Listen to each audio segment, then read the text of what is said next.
Buildings in Mexico City tilt at angles that should not be structurally possible. Streets crack open. Foundations disappear beneath a city of 22 million people, not from earthquakes, not from neglect, not from age.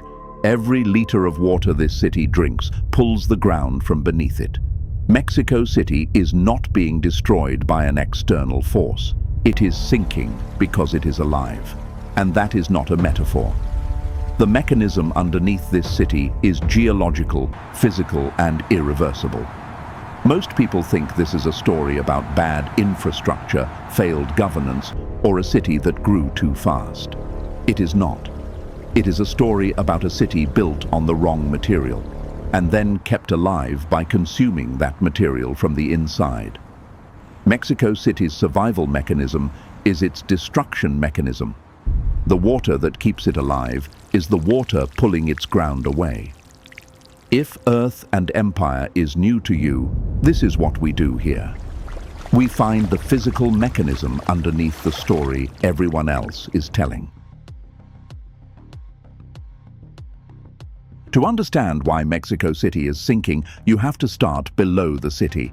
The Valley of Mexico sits roughly 2,200 meters above sea level, enclosed by mountains and dormant volcanoes. At its center for thousands of years sat a shallow lake, Lake Texcoco. The Aztecs built their capital, Tenochtitlan, on an island inside that lake. They did not drain it. They built causeways across it. They built floating gardens on it. They built an entire civilization balanced at the surface of it. That choice was not merely architectural. It was, without knowing it, a material one. The lake was the stable system. When the Spanish arrived in the early 16th century, they saw the lake as an obstacle, a source of flooding, a barrier to expansion. Over the following centuries, they drained it. By the mid-20th century, most of Lake Texcoco was gone.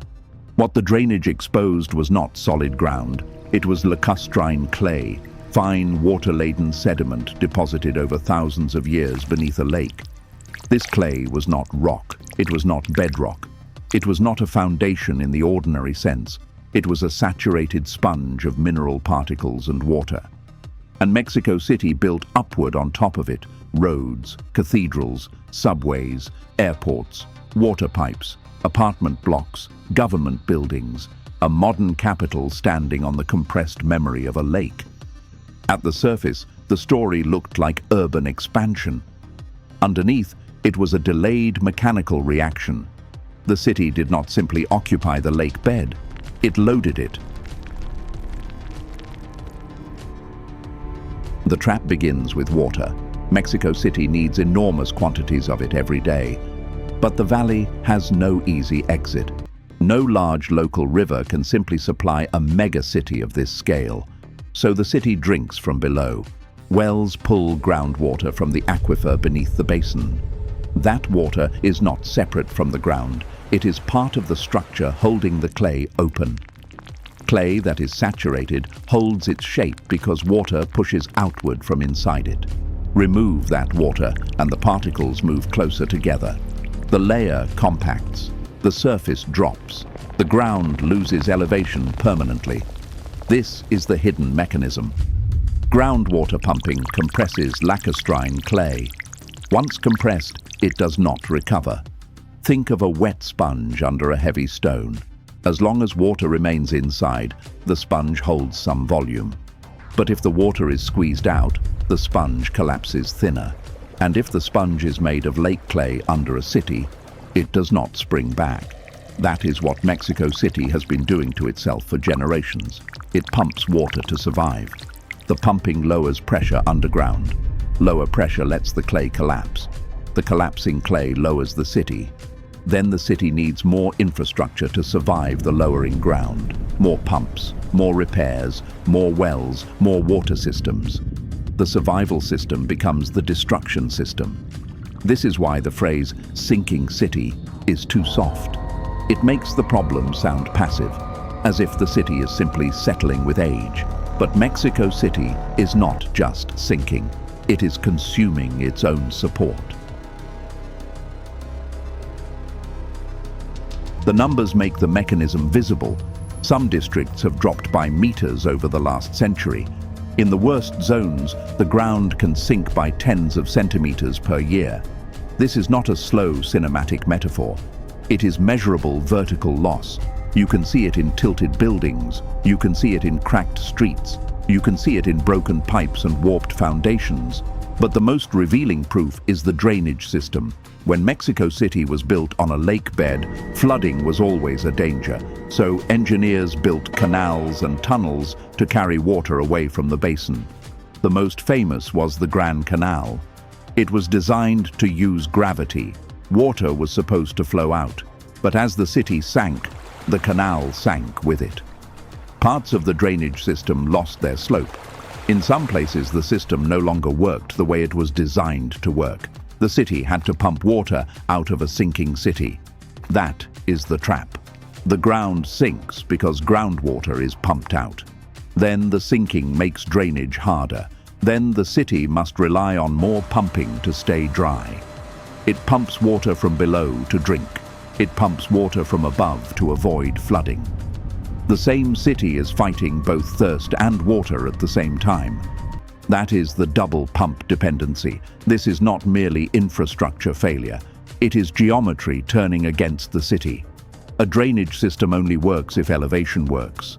A pipe network only works if the ground holding it stays coherent. A foundation only works if the layer beneath it keeps its volume. Mexico City is losing all three. The city can patch pipes. It can reinforce buildings. It can import water.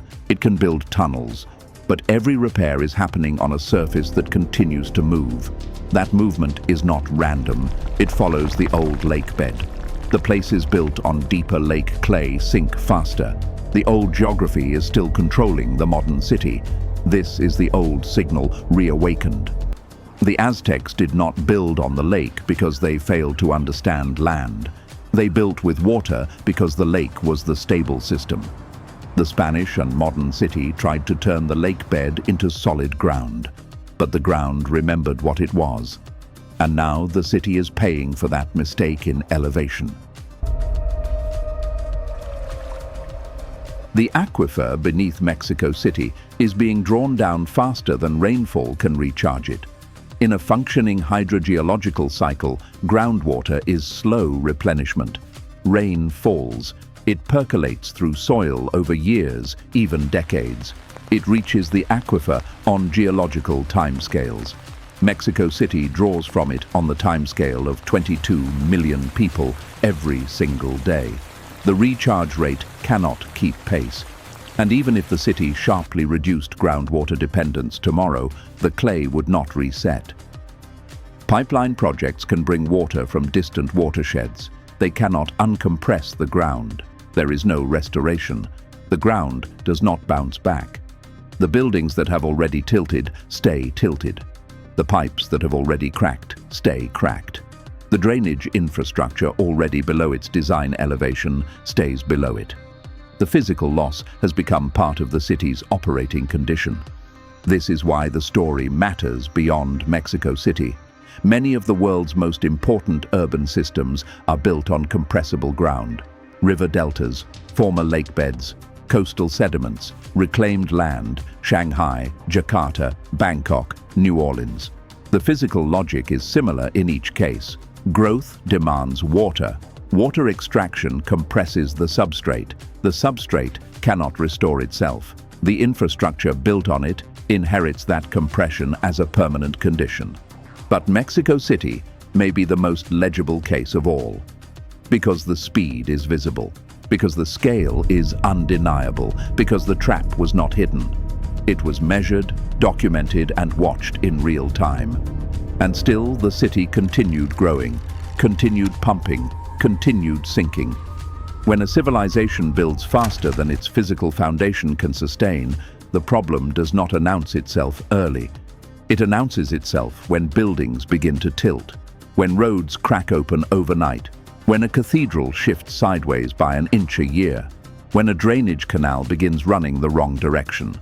The earth does not warn in language, it settles. If this changed how you see Mexico City, or any city built on borrowed ground, subscribe. There are more of these cases than you think. The Aztecs built on the lake because the lake was the stable system. The Spanish drained it because they believed solid ground was stronger than water. The modern city drank what remained of both, and the earth kept the bill. This is not a story about one city's misfortune. It is a demonstration of a rule. A civilization can build so far beyond the physical limits of its substrate that survival and destruction become the same action. When that happens, there is no external enemy to name. There is no single bad decision to reverse. There is only the physics of the ground, responding to the weight of everything built upon it. Mexico City is not being consumed by time. It is being consumed by itself. And the ground has no interest in whether the city above it survives.